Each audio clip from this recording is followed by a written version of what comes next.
அஸ்ஸலாமு அலைக்கும் வரஹ்மத்துல்லாஹி வபரகாத்துஹு. புகழ் அனைத்தும் இறைவன் ஒருவனுக்கே. அன்பிற்கினிய சகோதர சகோதரிகளே, காசா இஸ்ரேல் அப்டேட்டுகளில் பல செய்திகள். முதல் விஷயமாக நேற்று வெள்ளிக்கிழமை, இந்த வெள்ளிக்கிழமை அன்று முஸ்லிம்களின் மூன்றாவது புனித தலமாக இருக்கக்கூடிய அல் அக்ஸாவில், முஸ்லிம்களின் முதல் கிப்லாவாக இருந்த அல் அக்ஸாவில் வெள்ளிக்கிழமை சிறப்பு தொழுகைக்கான ஏற்பாடுகள் முஸ்லிம்களால் செய்யப்பட்டிருந்தது. இதை தடுப்பதற்காக இஸ்ரேலிய படைகள், இஸ்ரேலிய அரசு மிகுந்த முயற்சிகளை மேற்கொண்டும் அந்த தடைகள் அனைத்தையும் தகர்த்தெறிந்துவிட்டு 13,000க்கும் அதிகமான முஸ்லிம்கள் நேற்றைய ஜும்ஆவில் அல் அக்ஸா பள்ளியில் கலந்து கொண்டனர் என்பது ஒரு முக்கிய செய்தியாகும். இறைவனுக்கே புகழ் அனைத்தும். அது மாதிரி இந்த போர் நிறுத்தத்தை பற்றிய ஒரு சில செய்திகளை நம்ம நேற்று சொல்லி இருந்தோம். இப்ப அந்த போர் நிறுத்தத்துல நாங்கள் விரும்பக்கூடிய சில விஷயங்கள் இல்லை. போர் நிறுத்தத்திற்கான உத்தரவாதங்கள் என்ன இல்லை, அதுல இல்லை. இந்த அமெரிக்காவையும் இஸ்ரேலையும் நம்ப முடியாது. இந்த போர் நிறுத்தத்தினுடைய உத்தரவாதிகளாக ரஷ்யாவும் சீனாவும் கையெழுத்து போட வேண்டும் என்ற சில விஷயங்களை வலியுறுத்தி அந்த போர் நிறுத்த கோரிக்கையை போராளிகள், இஸ்ரேல் அல்ல, போராளிகள் நிராகரித்திருப்பதாக ஒரு செய்திகள் வருகிறது. ஆக போர் நிறுத்தத்திற்காக வேண்டி இஸ்ரேலிய நிர்வாகம் ஏங்கிக் கொண்டிருக்கிறது, அமெரிக்க நிர்வாகம் ஏங்கிக் கொண்டிருக்கிறது. இப்படி ஏங்கிக் கொண்டிருக்கக்கூடிய நிலையில அந்த எப்போது சின்வாரிடமிருந்து பதில் வரும், எப்போது முகமது லைஃபிடமிருந்து பதில் வரும், எப்போது ஹமாஸ் போராளிகள் பதிலை சொல்வார்கள் என்று இஸ்ரேல் வழிமேல் விழி வைத்து காத்திருந்த நிலையில நாங்கள் சொன்ன பல அம்சங்கள் அந்த போர் நிறுத்தத்தில் இல்லை என்று கூறி போராளிகள் இந்த தற்போதைய அமைப்பிலான போர் நிறுத்தத்தை நிராகரித்திருப்பது இஸ்ரேலுக்கு பேரிடியாக இருக்கிறது. இஸ்ரேல் ஒரு பக்கம் போர் நிறுத்தத்திற்காக முயற்சித்துக் கொண்டிருக்கிறது. இந்த சர்வதேச தூதர்கள் மூலம், சர்வதேச மத்தியஸ்தர்கள் மூலம், பிரான்சின் மூலம், அமெரிக்காவின் மூலம், கத்தரின் மூலம், எகிப்தின் மூலம் முயற்சித்துக் கொண்டிருக்கிறது. மறுபக்கத்தில் நாங்கள் போரா விடமாட்டோம் என்று பொய்வாதம் பேசிக் கொண்டிருக்கிறது. நேற்றைய தினம் இஸ்ரேலுடைய பிரதமர் அந்த போரில் பாதிக்கப்பட்ட ராணுவ வீரர்கள் சிலரை பார்க்க சென்ற பொழுது அவர்களுக்கு மத்தியிலே சொல்றாரு, இல்ல நம்ம இலக்கை இன்னும் அடையவில்லை, போரை நிறுத்த மாட்டேன், இலக்கை அடையும் வரையிலும், இலக்கை எட்டும் வரையிலும் போர் நிறுத்தம் என்ற பேச்சுக்கே இடமில்லை என்று ராணுவ வீரர்களுக்கு மத்தியில சொல்றாரு. வெளியே தன்னுடைய மொசாத்தினுடைய தலைவரையே, உளவுப்படையினுடைய தலைவரையே போர் நிறுத்தத்தினுடைய பேச்சுவார்த்தைக்காக வேண்டி அனுப்பி வைக்கிறார். ஆக இவன் இந்த நெத்தனியாகு ஒரு பைத்தியம் பிடித்து விட்டவனை போல ஆயிருக்கிறான். அதே சமயத்துல அவனுடைய அமைச்சரவையில் இருக்கக்கூடிய காலந்தில் நேரத்தில் சொன்ன விஷயத்தை நம்ம வெளியிட்டு இருந்தோம். 10,000 பேரை நாங்க எங்க முடிச்சிட்டோம். காசா இந்த போர் நிறுத்தம் வருது இல்லையா, அவன் போர் நிறுத்தத்துக்கு ஏற்றது மாதிரி ஒரு கதையை அவன் தயாரிக்கிறான். என்னது, 10,000 பேர் அழிச்சிட்டோம், இனி எங்க கான்ஃபரன்ஸ்ல வேற இல்ல, அதனால போர் நிறுத்தம் கொண்டு வருவதில் ஒன்றும் தப்புன்னு கிடையாதுங்கிறது மாதிரி அதுக்கு ஏற்றது மாதிரி ஸ்டோரி அவன் ஜோடிக்கிறான். ஆக இவன் காலந்து சொல்றான், நாங்க இலக்குகள் எல்லாம் அடைஞ்சிட்டோம், கான்ஃபரன்ஸ்ல எல்லாத்தையும் முடிச்சிட்டோம், எல்லாத்தையும் அழிச்சிட்டோங்கிறான். யாரு? நெத்தனியாக சொல்ல, இல்லையே, இலக்குகளை அடையவில்லை, இலக்குகளை நாங்கள் அடைய முடியவில்லை, இலக்குகளை அடையும் வரையிலும் போர் செய்யணுங்கிறோம் சொல்றான். அது அவருடைய போர் கவுன்சிலுக்குள்ளேயே 2-3 குழுக்களாக அங்கு இருப்பவர்கள் பிரிந்து கிடப்பதை நம்ம என்ன செய்ய முடிகிறது, பார்க்க முடிகிறது. அது மாதிரி இந்த இஸ்ரேல் முன்னறிவிப்பு இல்லாம, நான் நேற்று சொன்னேன் இல்லையா, முந்தா நாள் சொன்ன ஒரு படையை வெளியேறி, நேற்று அந்த 55 படைப்பிரிவு 55 வெளியான தகவலை சொன்ன. இன்னைக்கு அந்த 55 ஒரு பிரிவு வெளியாச்சுது, இன்னொரு பிரிவு நேற்று லேட் நைட்ல வெளியாகி இருக்கிறது என்றெல்லாம் செய்திகள் வருகிறது. ஆக இஸ்ரேலிய படைப்பிரிவுகள் காசாவிலிருந்து வெளியேறுகிறது எந்த முன்னறிவிப்பும் இல்லாம. இப்ப இதுல நம்மளோட ஆதாரம் இல்லை என்றாலும் கூட சில சந்தேகங்கள் இருக்குது. இது உண்மையிலேயே வெளியேறுகிறதா அல்லது அங்கே சமாதி கட்டப்பட்டு விட்டதை மறைப்பதற்கு வெளியேறுகிறோம் என்று சொல்லி நாடகம் ஆடுகிறதா என்பது நமக்கு நிச்சயம் இல்லை. தெரியல. ஆனா எது எப்படி இருந்தாலும் கடுமையான இழப்பு இஸ்ரேலிய படைகளுக்கு காசாவிற்குள்ள நடந்திருக்கிறது என்பது மட்டும் உண்மை. ஏன்னாக்கா இன்னைக்கு இப்ப இஸ்ரேல் செய்தனாக்கா படைகள் இல்லாம அமெரிக்காவிடம் இருந்து இது இரவல் படைகளை கேட்கிறது. இந்த இஸ்ரேலுக்குள்ள இஸ்ரேலிய படை இல்லாம பல்வேறு நாடுகளிலிருந்து, இந்தியா உட்பட பல்வேறு நாடுகளிலிருந்து கூலிப்படைகளை அழைத்து வந்தது. பல்வேறு நாடுகளில் இருந்து இந்த கொத்தடிமைகளாக பயன்படுத்தத்தக்க கூலிப்படைகளை அழைத்து வந்து அவைகளையும் இடையிடையே காசாவிற்குள்ள விட்டது. அப்ப அந்த கூலிப்படைகளும் கொல்லப்பட்டு விட்டனர், இஸ்ரேலிய படைகளும் கொல்லப்பட்டு விட்டனர். இஸ்ரேல் இப்ப இருந்துச்சுனாக்கா அமெரிக்காவிடம் படை உதவி கேட்கிறது. அமெரிக்கா அங்கிருந்து புறக்கிருந்து ஒரு 1000-2000 படைகளை சேர்த்து வைத்திருப்பதாகவும் இஸ்ரேலுக்குள்ள காசாவுக்குள்ள அந்த படைகள் செல்ல இருப்பதாகவும் பெரிய ஒரு பில்டப் உருவாக்கப்படுகிறது. பெரிய ஒரு அமெரிக்க படை அது எப்படின்னா இஸ்ரேலிய படைகள் அழிந்து விட்டது, அமெரிக்க படை வருகிறது என்று சொல்லாம சிறப்பான அமெரிக்க படைகள் பல எழுதுகிறது வந்து சிறப்பான பல படைகளை செய்யுங்கிறது மாதிரி ஒரு சித்திரம் உருவாக்கப்படுகிறது. இஸ்ரேலிய படைகளிலேயே பல சிறப்பு படைகள், எலைட் படைன்னா என்னென்னவோ நாகல் படைன்னு சொன்னா, கோலானி படைன்னா, இந்த 13வது படை பிரிவுன்னா, இவைகளெல்லாம் மிகச்சிறந்த படைகள், மிகப்பெரிய பொருளாதார செலவில் உருவாக்கப்பட்ட படைகள், அதற்காக வேண்டி ஏகப்பட்ட பொருளாதாரங்கள் அளிக்கப்பட்டு மிக வலிமையோடு இருக்கிற படைகள்லாம் சொன்னான். இந்த படைகளை எல்லாம் காணல. அந்த இஸ்ரேலுடைய எலைட் பிரிவுனாக்க ஒரு மிக முக்கியமான படை பிரிவான். அத மொத்தமா ஷுஜாயியாவில போராளிகள் சோழியை முடிச்சு போட்டாங்க. வந்து ஒருத்தனை கூட மிச்சம் வைக்காம ஷுஜாயியாவில சோழியை முடிச்சிட்டதுனால இப்ப இந்த எலைட் படை பிரிவுங்கிறது இங்க காலனிஸ்ல எல்லாம் இல்ல, இல்லாத அளவுக்கு அழிக்கப்பட்டு விட்டது. ஆக நாங்க பின்வாங்குறோம் என்பது ஏற்கனவே அழிக்கப்பட்டு விட்ட அந்த படைகளை அதை மறைப்பதற்காக வேண்டி, அந்த செய்தி வெளியே வரக்கூடாது என்பதற்காக வேண்டி பின்வாங்குகிறோம் என்ற நாடகத்தை இது நடத்துகிறதோ. அப்படி நடத்துவதனால இது படைக்கு பற்றாக்குறை ஏற்பட்டு அமெரிக்காவிடம் படைக்கு கையேந்தி நிற்கக்கூடிய செய்திகளை நம்ம என்ன செய்ய முடிகிறது, பார்க்க முடிகிறது. அது மாதிரி இன்னொரு முக்கியமான செய்தி என்னக்கா, ஈரான் வந்து தற்போது அதிகபட்ச உஷார் நிலையில் இருக்கிறது. தன்னுடைய ராணுவ வீரர்களை போருக்கு தயாராகும்படி தயார்படுத்தி கொண்டிருக்கிறது. இதற்குரிய காரணத்தை நேற்றே நான் சொல்லி இருந்தேன். ஜோர்டான்ல இருந்த ஒரு அமெரிக்க தளத்தின் மீது நடத்தப்பட்ட ட்ரோன் தாக்குதல்ல 3 அமெரிக்கர்கள் இறந்ததாக அமெரிக்கா சொல்கிறது.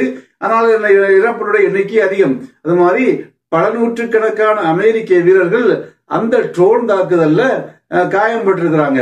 இந்த தாக்குதலை பற்றி, இந்த தாக்குதலை ஈரான் செய்யவில்லை என்று ஈரான் மறுத்துவிட்டது. நாங்களும் செய்யவில்லை, எங்களுடைய ஆதரவாளர்களும் செய்யவில்லை என்று ஈரான் திட்டவட்டமா மறுத்துவிட்டது. ஆனால் இதை ஈரான் செய்தது என்று அல்லது ஈரானால உதவி செய்யப்படும் சில நிறுவனங்கள், அந்த குதுஸ் படையணினாக்கா காசாவில் உள்ள குதுஸ் படையணி இல்ல, இது இன்னொரு ஈராக்கில் உள்ள ஒரு குதுஸ் படையணி. இப்ப இவைகள் செய்தது என்று குற்றம் சாட்டி இது சம்பந்தமாக பதிலடியை தருவதற்கு பல நாட்களாக ஆலோசித்து வந்தது யாரு? அமெரிக்கா. இந்த ஆலோசித்து வந்த அமெரிக்கா கிட்டத்தட்ட இந்த இதற்காக வேண்டி ஈரானுடைய உதவியில் இயங்கக்கூடிய ஒரு 150 இலக்குகள் எங்க இல்ல, ஈரானுக்கு உள்ள இல்ல, ஈரானுக்கு வெளியில் இருக்கக்கூடிய 150 இலக்குகளை தாக்குவதற்காக வேண்டி முன்னெடுப்புகளை பல கடந்த சில நாட்களாக அமெரிக்கா தயாரித்து வந்தது. தயாரித்து வந்த நிலையிலேயே அந்த ஈரான் திட்டவட்டமாக அறிவித்தது, ஈரானுக்குள்ளேயாக இருந்தாலும் சரி, ஈரானுக்கு வெளியேயாக இருந்தாலும் சரி, ஈரானிய சொத்துக்கள் சேதப்படுத்தப்பட்டால், ஈரானிய இலக்குகள் சேதப்படுத்தப்பட்டால், ஈரானிய இலக்குகள் தாக்குதலுக்குள்ளானால் அதற்குரிய பதிலடி கடுமையாக இருக்கும். அதற்கு அந்த தாக்குதலை நடத்தியவர்கள் அதற்குரிய அந்த தண்டனையை பெற்றே ஆக வேண்டும் என்று ஈரானுடைய அதிபர் இப்ராஹிம் ரைசி திட்டவட்டமாக செஞ்சிருக்காரு, அறிவித்திருக்கிறாரு. இப்படிப்பட்ட அந்த முயற்சிகள்ல இறங்கிய அந்த அமெரிக்கா இன்று சனிக்கிழமை அதிகாலை பல இடங்களிலே ஒரு 85க்கும் அதிகமான இலக்குகளை தாக்கி இருப்பதாக செய்திகள் வருகிறது. ஈரானுக்குள்ள இல்ல, ஈரானுக்கு வெளியே எங்க சிரியாவிலையும் அது மாதிரி எங்க ஈராக்கிலையும் உண்டான ஆயுத படைகளுடைய போராளி குழுக்களுடைய அந்த தளங்கள், ஒரு 85 தளங்கள் மீது விமானப்படை தாக்குதலை இந்த இஸ்ரேல் என்ற அமெரிக்க ராணுவம் நடத்தி இருப்பதாக செய்திகள் வருகிறது. குறிப்பாக அந்த காயிம் என்ற ஒரு இடத்துல நடத்தப்பட்ட தாக்குதல் பற்றி அங்குள்ள அந்த ஆயுதப்படை தளபதி பல விஷயங்களை சொல்லி இருக்கிறாரு. இந்த தாக்குதல் அமெரிக்காவினால் நடத்தப்பட்டிருக்கிறது. இதுல 3 வீரர்கள் உட்பட 5 பேரு கொல்லப்பட்டிருக்கிறார்கள். சில சேதங்களை இது ஏற்படுத்தி இருக்கிறது என்று அந்த ஈராக்கினுடைய ஒரு ஆயுதப்படை தளபதி தெரிவித்திருக்கிறாரு. அது மாதிரி கிட்டத்தட்ட இந்த 85 இலக்குகளை தாக்குவதற்காக 125 ஏவுகணைகளை அமெரிக்க ராணுவம் பயன்படுத்தி இருப்பதாகவும் செய்திகள் வருகிறது. இந்த தாக்குதல் தொடர்பான அந்த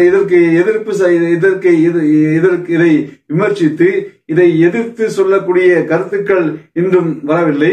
அது வரும்போது உங்களோடு பகிர்ந்து கொள்கிறோம். இந்த தாக்குதல் வருவதற்கு சில மணி நேரங்களுக்கு முன்பாகவே ஈராக்கிய போராளி குழுக்கள் சில மீண்டும் அமெரிக்க தளங்கள் மீது தாக்குதல் நடத்தி இருக்கக்கூடிய செய்திகளையும் நம்மால் பார்க்க முடிகிறது. அன்பிற்குரியவர்களே, இன்று வரையிலும் காசாவில் நடந்திருக்கக்கூடிய போர்ல நான் நேற்று சொன்னது மாதிரி 27,000க்கும் அதிகமான அப்பாவிகள் செய்யப்பட்டிருக்காங்க, கொல்லப்பட்டிருக்கிறாங்க. இதில் இன்னைக்கு யூனிசெஃப் சொல்லி இருக்கக்கூடிய ஒரு செய்தி வருத்தமான ஒரு செய்தியாக இருக்கிறது. 17,000 தற்போது அந்த கொல்லப்பட்ட 27,019 பேர்ல அதிகமானோர் குழந்தைகளும் பெண்களும். தற்போது அந்த எஞ்சி இருக்கக்கூடிய குழந்தைகள் குழந்தைகள்ல 17,000 பேர் எத்தீம்களாக அனாதைகளாக இருக்கிறாங்க. உங்களுக்கு இது தகப்பன் இல்லாதவர்களாக, தாய் இல்லாதவர்களாக இந்த ஒரு நிலைய இந்த சாபத்திற்குரிய இஸ்ரேல் உருவாக்கி இருக்கிறது. இதற்குரிய உரிய பதிலை இஸ்ரேல் காலம் காலமாக நிச்சயமாக பெறும் என்பதில் மாற்று கருத்தே இல்லை.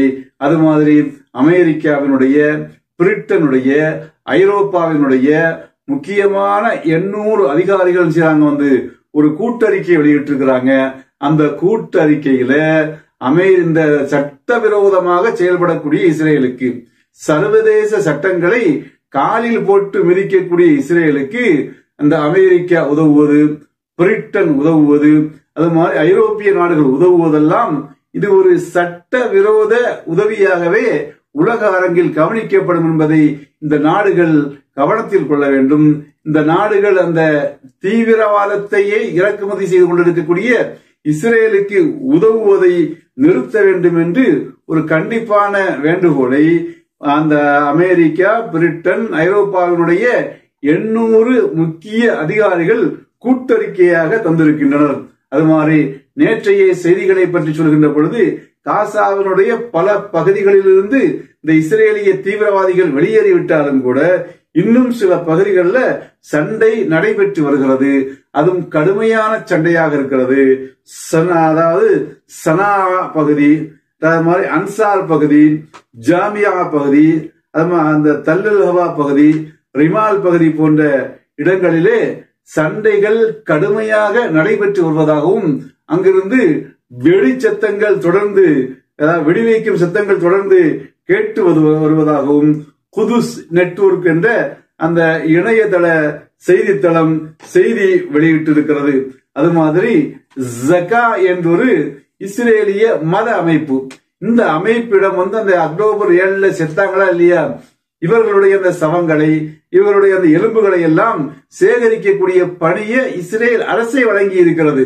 அப்ப இந்த அமைப்பை பற்றி இஸ்ரேலிய பத்திரிகை ஹார்த்தஸ் ஒரு ஆய்வு நடத்தியதுல இந்த அமைப்பு ஒரு பித்தலாட்டம் பிடித்த அமைப்பு.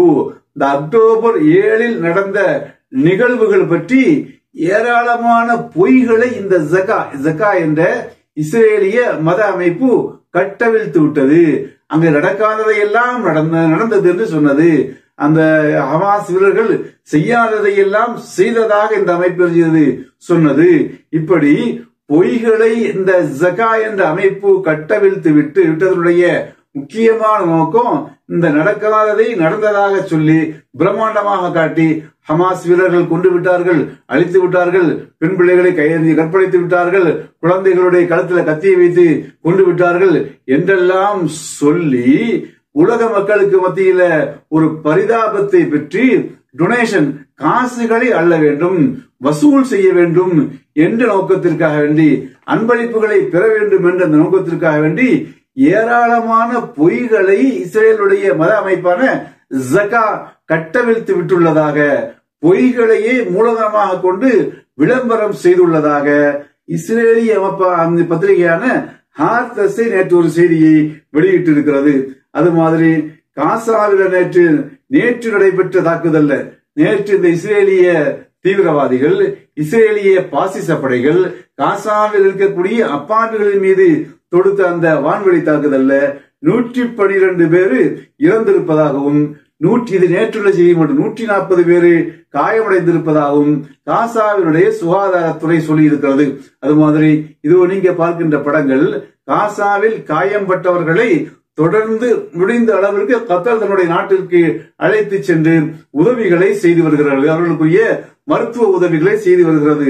அந்த அடிப்படையில 12வது தொகுப்பாக இதுவரையிலும் 11 முறை இந்த காசாவில் காயம்பட்டவர்களை கூட்டம் கூட்டமாக கத்தருக்கு அழைத்து சென்று மருத்துவமனைகளில் அனுமதித்து அந்த மருத்துவம் செய்து வரக்கூடிய அந்த கத்தருடைய அரசாங்கம் நேற்று 12வது குழுவை இங்கிருந்து பலஸ்தீனத்திலிருந்து கத்தருக்கு அழைத்து வந்திருக்கக்கூடிய அந்த காட்சிகளைத்தான் மருத்துவ உதவி செய்வதற்காக அவர்கள் கொண்டு வரப்பட்டிருக்கும் காட்சிகளையும் கத்தருடைய முக்கியஸ்தர் அவர்களை முகமலர வரவேற்கும் காட்சிகளையும் தான் இந்த படங்கள் விளக்கிக் கொண்டிருக்கிறது.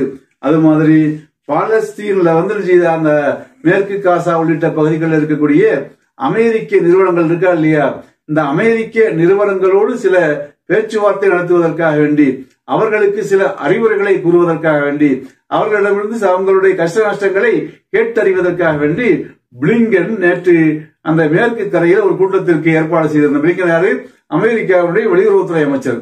இப்ப இந்த பிளிங்கனுடைய அழைப்பை அங்கிருந்த அமெரிக்கர்களே மறுத்து விட்டனர். உங்களுடைய எந்த தயவு எங்களுக்கு தேவையில்லை, எங்களுக்கு தேவை போர் நிறுத்தம். போர் நிறுத்தத்தை கொண்டு வர முடியும்னா கொண்டு வா, இல்லைன்னா பேசாத. உன்னுடைய அழைப்புக்கு நாங்கள் பதில் சொல்ல மாட்டோம். உன்னுடைய அழைப்பை ஏற்று நீ அழைத்திருக்கக்கூடிய அந்த கூட்டத்திற்கு மீட்டிங்கு நாங்கள் செய்ய மாட்டோம், வரமாட்டோம் என்று எங்க பலஸ்தீனத்தில் இருக்கக்கூடிய அமெரிக்கர்களே எதிர்ப்புகள் தெரிவிச்சிருக்கிறாங்க. அது மாதிரி இதோ நீங்கள் பார்க்கக்கூடிய இந்த படங்கள் நேற்று ஏமன்ல சனாவில் நடந்த பலஸ்தீன மக்களுக்கு ஆதரவாக அமெரிக்காவிற்கு எதிராக நடந்த அந்த போராட்ட செய்திகளை, போராட்ட காட்சிகளை உங்களுக்கு முன்னால காட்சிப்படுத்தி கொண்டிருக்கிறது. அது மாதிரி அண்மையில் அந்த காசாவிலிருந்து விலகி சென்ற படைகள்ல 3000 பேரு பைத்தியக்கார ஹாஸ்பிட்டல்ல சேர்க்கப்பட்டிருப்பதாக செய்திகள் வருகிறது. அடுத்து நீங்கள் பார்க்கின்ற படங்கள் காசாவிலிருந்து அனுப்பப்பட்ட ட்ரோன் எங்க அந்த இஸ்ரேலுடைய பகுதிகளில் தாக்குவதற்கு செல்வதைத்தான் நீங்கள் பார்க்கின்றீர்கள். அது மாதிரி கஸ்ஸாம் படையணியும் குதுஸ் படையணியும் ஏராளமான செய்தி குறிப்புகளை வெளியிட்டிருக்கிறாங்க. நேற்று நடந்த பல சண்டைகள்ல பல இடங்கள்ல ஒரு இடத்துல மட்டும் கஸ்ஸாம் நடத்திய தாக்குதல்ல 15 இஸ்ரேலிய வீரர்கள் கொல்லப்பட்ட செய்தியை கஸ்ஸாம் வெளியிட்டிருக்கிறது. அது மாதிரி அமல் வீதியில நடைபெற்ற அந்த ஒரு சண்டையில அந்த இஸ்ரேலுடைய ராணுவ வாகனங்கள் அழிக்கப்பட்ட செய்தியை கஸ்ஸாம் சொல்லி இருக்கிறது. அது மாதிரி இன்னும் பல செய்திகளை கஸ்ஸாம் தொடர்ந்து வெளியிட்டுக் கொண்டிருக்கிறது. அது மாதிரி புதுசு படையணியும் நேற்று அவர்கள் செய்த பல சாகாசங்களை, பல தாக்குதல்களை, இஸ்ரேலுக்கு எதிரான பல அழிவுகளை பற்றிய செய்திகளை வெளியிட்டுக் கொண்டிருக்கிறது. அன்பிற்குரியவர்களே, இது போன்ற செய்திகளை நாம் தொடர்ந்து உங்களுடன் செய்வோம். இன்ஷா அல்லாஹ் நேரம் கிடைக்கும் போதெல்லாம் பகிர்ந்து கொண்டிருப்போம். இவைகள் பயனுள்ள செய்திகளாக இருக்கிறது என்று நீங்கள் கருதினால் நம்முடைய சேனலோடு நீங்க சப்ஸ்கிரைப் செய்து இணைந்து கொள்ளுங்கள். உங்கள் நண்பர்களுக்கும் தோழர்களுக்கும் இந்த சேனலை அறிமுகம் செய்யுங்கள் என்று கேட்டு விடைபெறுகிறேன். வாஹிரு தஅவானா அல்ஹம்துலில்லாஹி ரப்பில் ஆலமீன்.